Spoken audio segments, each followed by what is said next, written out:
When assessing a stock's market capitalization, portfolio managers and investors consider a stock's market capitalization for inclusion in a portfolio. Smaller or more well-established firms, mid-caps, sometimes get more attention than large caps, which are businesses with a greater market valuation. Many of these companies have the potential to provide substantial gains, but can also take you through hell if you aren't careful. Here are several companies that haven't done well lately. Sorry, scratch that. Top 10 stocks that you need to avoid at all costs. Number 1. Unity Software Inc. Executives at Unity Software Inc. believed they had discovered a means to escape the consequences of modifications made to Apple's mobile operating system. They were mistaken, and Unity went negative 37.05%, almost crashing. The gaming engine business disclosed what many analysts deemed a self-inflicted wound in its ad targeting technologies, causing its shares to drop by about a third of their value, or over $5 billion in market capitalization. This came about when Unity officials anticipated lower than expected quarterly and yearly sales, coupled with the first quarter earnings. This was the stock's worst day since its September 2020 IPO, when shares went for $52 each. Since its all-time high of $201.12 on November 18, the stock has dropped by around 85%. 2. Netflix. After a shaky earnings report, Netflix shares fell over 50% in April. It is the first time that the streaming video disruptor has lost subscribers in more than a decade. Consumers are returning to movie theaters and other public venues, putting pressure on the industry to compete with reducing demand. As a pioneer of a new sector, Netflix swiftly became the dominant player in the streaming industry. Consequently, the stock was valued at a high level, and investors had a lot of confidence in its growth prospects. There are a lot of serious rivals moving into this relatively young business, which is common for inventors. Netflix is up against several major film and television studios and several digital companies with significant budgets and bright staff. Now, a slew of streaming providers are churning forth excellent material. With so many subscription options available, customers are dissatisfied, which puts their pricing power at risk. Getting new customers and keeping them is likely to be a costly endeavor in the future. 3. Rivian. In April, Rivian shares plunged over 40%, adding to a long-term downward trend that has ravaged the company. Like lithium and nickel, commodity prices are putting pressure on the company's profits since it can't pass those costs on to customers. For an unsuccessful firm in a competitive industry, these hurdles force the upstart electric truck maker to lose more than half of its possible production volume. Rivian's CEO has said that this problem will not be resolved soon. In addition, a growth stock sell-off impacted all types of high-risk, high-reward investments. Rivian is in for a bumpy ride if a recession is on the horizon. However, a short-term problem with the supply chain does not always mean that the long-term foundations are ruined. For those prepared to take a chance, Rivian has become much less expensive and thereby changed the risk-reward balance in favor of purchasers. 4. PayPal Holdings Inc.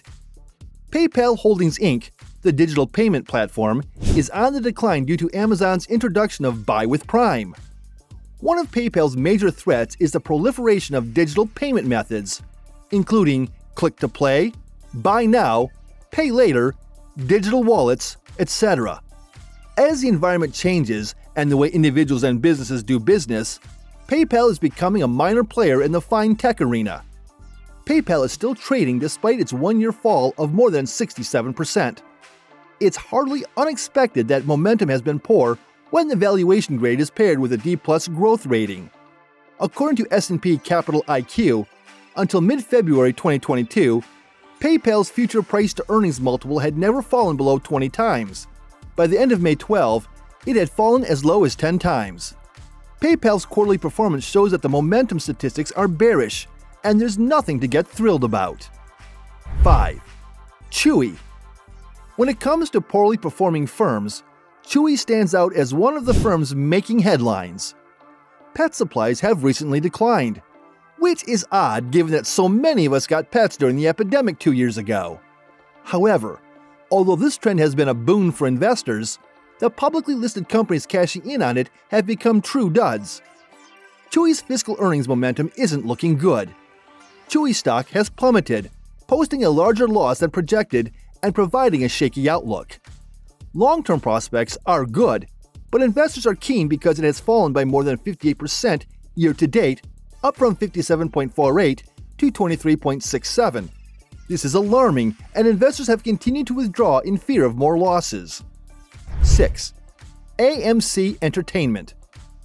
Since the AMC acquisition was disclosed, the company's shares dropped, and last week, the company diluted its investors to raise cash. AMC Entertainment shares have been down 34.12% in the last 5 days. Although there was no new information about the theater operator, the stock price fell, continuing a downward trend that began this month. AMC's stock has lost approximately a quarter of its gains since the news that the business was investing in gold and silver made the stock peak on March 29 at $29.44 per share. Traders had predicted a mother of all short squeezes, so the news jolted the stock out of its funk.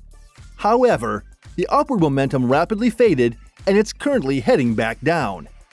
7. GameStop. Despite a 59.76% drop in GameStop's share price for the past 6 months, it was a good bet when it reported financial results 2 weeks ago. The stock rose 67% recently, making it one of Wall Street's greatest winners. Insider purchasing at GameStop was positive, but not enough to support this type of jump in the stock price. The gaming retailer GameStop has a lot to prove, but it has lost 9 figures or more in each of the last 4 fiscal years. The company's most recent annual revenue was down 37% from the high it reached a decade ago.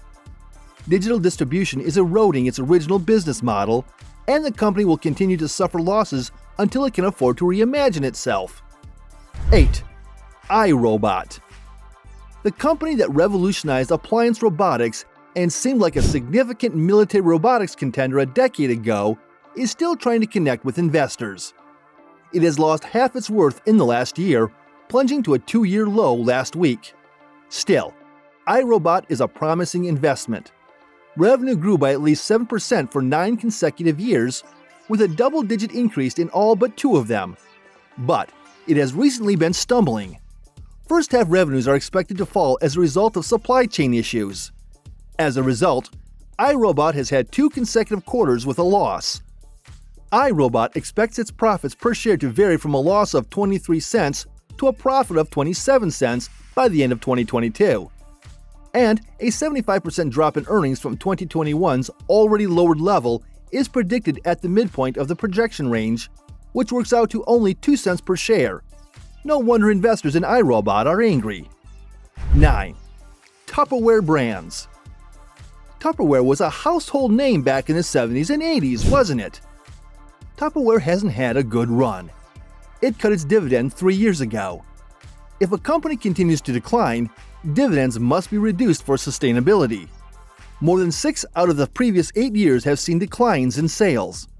This year's drop line will drop 3% in Wall Street's opinion. This second quarter will be very difficult. Analysts expect a reduction of 18% year over year, with a greater decrease in profits. There was a time when Tupperware stopped even paying out dividends at the end of 2019. Tupperware parties are no longer popular. Even with an international effort, the corporation could not make up ground lost on the domestic front. 10. Redbox. This is not the stock to be holding right now. It has erased all gains in the last 6 months. As a meme stock, it's the latest vintage corporation that seems to have been buried in the dispersed retro cemetery. Redbox kiosks may be found at the entrances of 40,000 busy retail establishments. However, they are mostly unused. A 47% loss in revenue last year followed a 36% drop the year before and a 21% drop the year before that. There are many people betting on Redbox because they believe they can capture lightning in a bottle again by investing in an old-school company with a familiar brand name. The problem is that Redbox is unlikely to achieve the same kind of status that last year's initial set of fashionable throwback winners have done. Redbox isn't a firm that can succeed in today's society, and investors know it. That's all from this video. Which other stocks do you think investors should avoid? Make sure to leave a comment and share this video with others, so they can also learn something from it. See you in the next video.